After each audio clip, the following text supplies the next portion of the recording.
नमस्कार, आदाब, सत श्री अकाल। मैं हूं श्याम। आप सभी का हमारे channel the truth of India में स्वागत है। द ट्रूथ आपके लिए आता है लेटेस्ट खबरें पॉलिटिक्स की। और हम बात करेंगे दिल्ली विधानसभा इलेक्शन के बारे में, जो कि 5 फरवरी को कंडक्ट होने वाला है और रिजल्ट 8 फरवरी को आएगी। अब सवाल ये उठता है, कौन बनेगा दिल्ली का मालिक? क्या केजरीवाल जी दिल्ली का मालिक बनेंगे दोबारा, या फिर बीजेपी पहली बार सरकार बनाएगी, या फिर कांग्रेस वापस करेगी? तो जो जनता का मूड नजर आ रहा है, इस बार बीजेपी पहली बार दिल्ली में सरकार बनाने जा रही है। और इस जीत के पीछे भी केजरीवाल जी हैं। केजरीवाल जी की गुरु मंत्र लेकर बीजेपी इस बार दिल्ली जीतेगी। जानते हो कौन सी गुरु मंत्र है? वो है फ्री फ्री की राजनीति। फ्री फ्री की राजनीति की वजह से लोकसभा इलेक्शन में बीजेपी की 400 पार का सपना पूरा नहीं हो पाया, 250 पार भी नहीं कर पाए।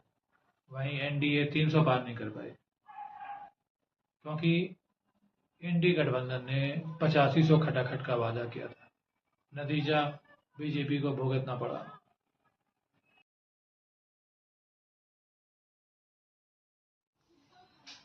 केजरीवाल जी, जो एक वक्त में मोदी के टक्कर देने वाले लीडर थे,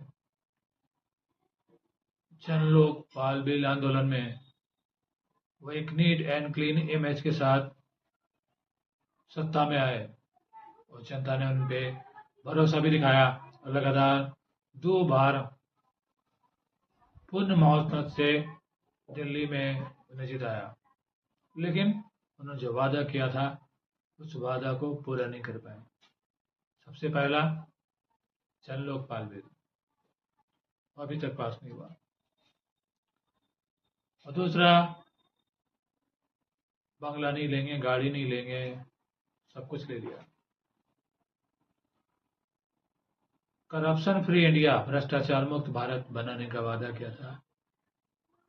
बीजेपी को, कांग्रेस को भ्रष्ट बताया था, लेकिन खुद फंस गए शराब घोटाले में और शीश माल घोटाले में। एक बार मान लेते हैं कि बीजेपी ने यूपी को फंसाया दारू घोटाले में, लेकिन जो 56 करोड़ का शीश माल बनाया, क्या ये भी बीजेपी ने बनाई? और बीजेपी ने बनाकर जबरदस्ती केजरीवाल जी को उस महल में डाल दिया। ये बहुत बड़ा सवाल है।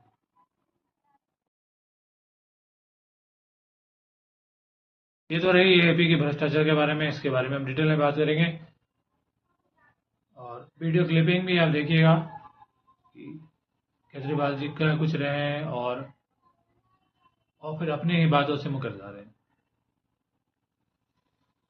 फिलहाल हम बात करेंगे जो फ्री फ्री की राजनीति इस बार बीजेपी भी करने जा रही है दिल्ली में। से बात करते हैं बीजेपी से। सबसे पहला, महिला समृद्धि के तहत हर महीने 2500 रुपया महिलाओं को दिया जाएगा। गर्भवती महिला को 21,000 रुपये। होली दिवाली में एक गैस सिलेंडर मुफ्त। एलपीजी सब्सिडी 500 रुपये दी जाएगी। गर्भवती महिला को न्यूट्रिशन किट दी जाएगी। 5 लाख रुपए तक अतिरिक्त स्वास्थ्य बीमा दिया जाएगा। आयुष्मान भारत योजना और दिल्ली में लागू करेंगे। अटल कैंटीन योजना के तहत झुग्गियों में 5 रुपये का खाना मिलेगा। बहुत अच्छा स्टेप। वरिष्ठ नागरिकों को 3,000 रुपये तक का पेंशन दिया जाएगा। ये हो गया बीजेपी की। अब बात करते हैं एएपी का। एएपी का है फ्री शिक्षा, 20,000 लीटर फ्री पानी, 200 यूनिट बिजली और 2100 रुपया महिला सम्मान योजना, और पुजारियों को 18,000 रुपया महीना, और यहाँ तक कि किराएदार को भी फ्री बिजली पानी दिया जाएगा।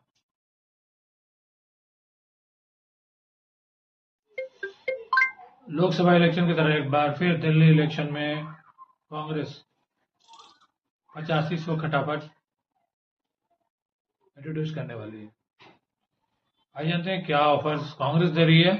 सबसे पहला, 500 रुपये में गैस सिलेंडर देगी, 300 यूनिट बिजली फ्री देंगे, 2500 रुपया महिला सम्मान और जीवन रक्षा योजना के 25 लाख का इलाज मुफ्त और 8500 खटाखट हर महीना युवाओं को, मतलब साल का लगभग 1 लाख रुपया मिलेगा। मान लीजिए दिल्ली में 1 करोड़ युवा है, 1 करोड़ युवा को हर महीने 8500 देना, साल में 1 लाख देना, यानी 1 करोड़ लाख फ्री में बैठ जाएगा। बाकी योजना कैसे पूरे होंगे, तो ये भी इम्पॉसिबल नजर आ रहा है और देना संभव भी नजर आ रहा है। तो अब बात करते हैं, फ्री की राजनीति तो शुरू हो चुकी है। बीजेपी लोकसभा इलेक्शन में फ्री राजनीति की वजह से बहुत ज़्यादा नुकसान होगी। यूपी में 400 पार का सपना भी पूरा नहीं हुआ। बीजेपी ने सबक लिया और हरियाणा में और महाराष्ट्र में फ्री की राजनीति खेली और बम्पर जीत। और दिल्ली का जनता बदलाव के मोड़ में है और इसके लिए जिम्मेदार खुद एएपी है। एएपी की जो नीट एंड क्लीन इमेज थी, उसी की वजह से जनता ने वोटिंग किया था। हमने ही वोट किया था, रामलीला मैदान गए थे, जन लोकपाल बिल में साथ में आंदोलन भी किए थे और अन्ना हजारे जी को देख के लगता था कि दूसरे गांधी हैं, लगता था देश भ्रष्टाचार मुक्त हो जाएगा। मैं बताना चाहूँगा ग्रीन पार्क का वो इंसिडेंट, जब रथ यात्रा था मैं भी वहीं पे था, सामने देखा केजरीवाल जी, कुमार बिस्वास जी और संसोदिया जी सब हवाई चप्पल पहने हुए हैं और प्रचार कर रहे हैं। हमें बहुत खुशी हुआ कि आम आदमी का लीडर है, देश बदलेगा, जनता का हालत बदलेगी। लेकिन 10 साल में आज एपी बाकी पार्टियों की तरह हो गई। 10 साल वहीं जैसे ही केजरीवाल जी सत्ता में है, उनके रिलायबल जो दोस्त थे उनका साथ छोड़ते गए, जैसे कुमार बिस्वास, युगेंद्र यादव, प्रशांत भूषण, किरण बेदी, आशुतोष, उनका साथ छोड़ दिया। आखिर वजह कुछ तो गड़बड़ होगा।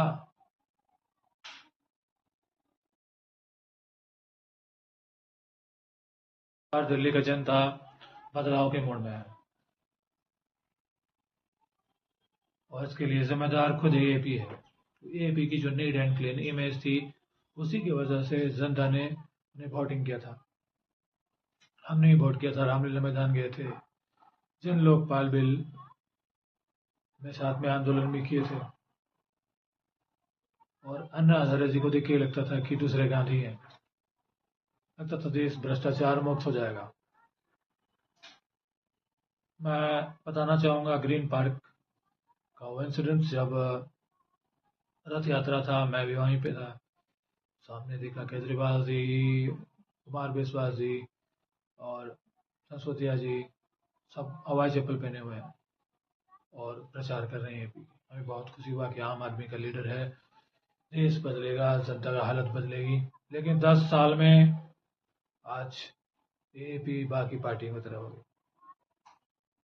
10 साल वहीं जैसे ही केजरीवाल जी सत्ता में है, उनके रिलायबल जो दोस्त थे उनका साथ छोड़ते गए, जैसे कुमार बिस्वास, युगेंद्र यादव, प्रशांत भूषण, किरण बेदी, आशुतोष,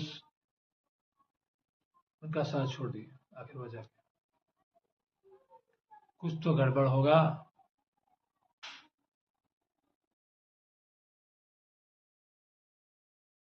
राजनीति में घोटाला होना नई बात नहीं है, ना ही कोई बड़ी बात है, लेकिन एपी ने जो घोटाला किया वो ऐसे वक्त में किया जब कोविड का सेकेंड वेव चल रहा था। जनता बेड के लिए, ऑक्सीजन के लिए, दवा के लिए मर रहे थे। उस समय शराब नीति बनाई गई और शराब घोटाला हुआ और शीश मालवी बना 56 करोड़ का एक आम आदमी का लीडर। तो की बात है, ऐसे वक्त में जब जनता की सेवा करनी चाहिए थी बाहर आकर, उस समय घोटाला हुआ है, तो ये अक्षम्य है, भगवान भी इसे माफ नहीं करेंगे। तो इसीलिए ये सबसे बड़ा घोटाला नहीं कहेंगे, पाप था, गुनाह था, जो जनता ने भी देखा है, मैंने खुद देखा है। कोविड वेव के समय बेड नहीं था, ट्रीटमेंट थी, तो मुझे दिल्ली छोड़कर बिहार आना पड़ा। आप सोच सकते हैं, दिल्ली छोड़कर बिहार, जहाँ वर्ल्ड क्लास स्वास्थ्य और शिक्षा व्यवस्था है, केजरीवाल जी कहते हैं। तो यही सबसे बड़ा वजह है एपी का दोबारा सत्ता में नहीं आने का।